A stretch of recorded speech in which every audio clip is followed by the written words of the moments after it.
day. This is Leadership TV News at noon. I am Cynthia Onwado. We'll begin the news now in Kano State, where Hafsat Surajo, along with two other accomplices, have been charged in court in Kano State for the alleged murder of Nafiu Hafiz last week. Hafsat, the main suspect, faces charges of attempted suicide and culpable homicide, punishable with death. Her husband, Dayab Abdullahi, and Malam Adamu, the accomplices, are charged with criminal conspiracy, concealment, and providing false information.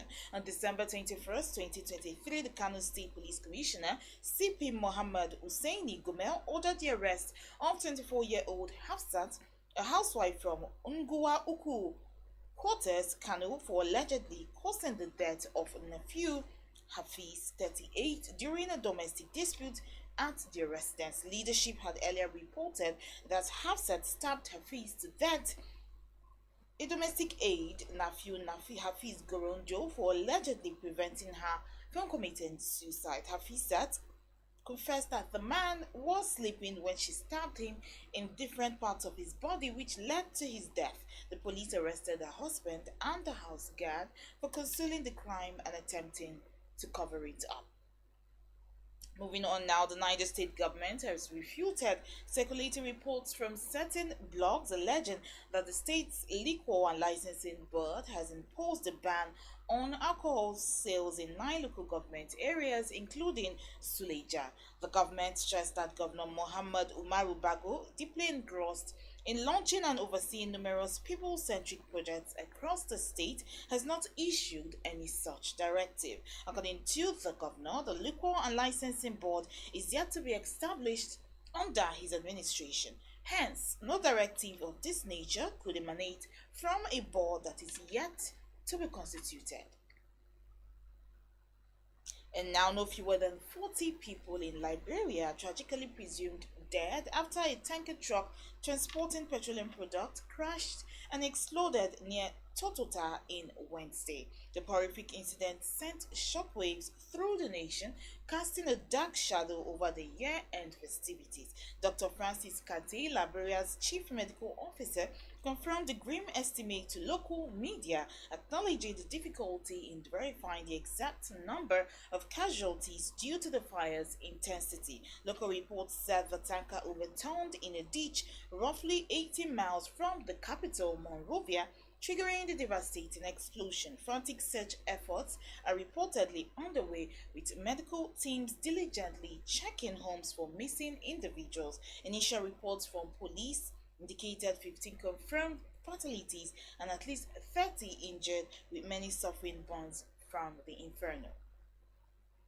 And now on some entertainment news, veteran comedian Atunyota Alleluya Akpobome, popularly known as Alibaba, has claimed that he created most of the jokes Nigerian comedians tell. The king of comedy said despite recycling his jokes, some comedians still feel he hasn't done much for the comedy industry. He spoke in a recent episode of the Honest Bunch podcast, co-hosted by actor Chinedu Ani Emmanuel, aka Deity and husband material. Alibaba said, "Sometimes some people will say I am not helping, but 4 to 5 of the jokes you are telling are mine. There are several skits confirming that are inspired circulating that are inspired by my jokes." He advised skit makers and comedians to always give credit to the originators of their content ideas.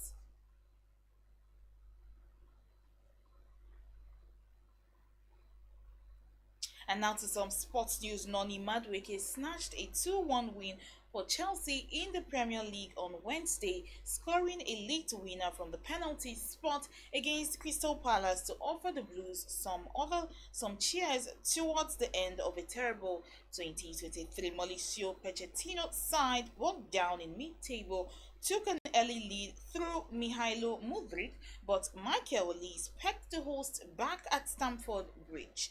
Madueke won and converted an 89th-minute penalty to claim a victory for stuttering Chelsea after 3 losses in their previous 4 top-flight matches. Chelsea's owner, Todd Boehly, has spent lavishly across the past 3 transfer windows, but the Blues have suffered 19 league defeats in the calendar year. Defeat leaves Palace dangling 3 points above the relegation zone and coach Roy Hodgson under pressure. And still on sports, Manchester City came from behind to beat Everton 3-1 on their return from the Club World Cup on Wednesday and move 5 points behind Premier League leaders Liverpool. Pep Guardiola's team, chasing an unprecedented fourth consecutive English top flight title, were in deep trouble when trailing 1-0 at Goodison Park, courtesy of a first half strike from former City player Jack Harrison. But Phil Foden fizzed a shot past Jordan Pickford in the 53rd minute, and Julian Alvarez put the visitors ahead from the penalty spot. Bernardo Silva capped a brilliant second half performance for the champions, taking advantage of the error from Pickford in the closing minute to lift the ball over the Everton goalkeeper. City, who had won just one of their previous 6 league games, have a game in hand over Jurgen Klopp's Liverpool, who are 2 points clear of second place Arsenal in action against West Ham on Thursday. And on that note, we end the news at noon on Leadership TV. For more of our news stories, you can log on to our website. That's on www.leadership.ng. Many thanks for watching.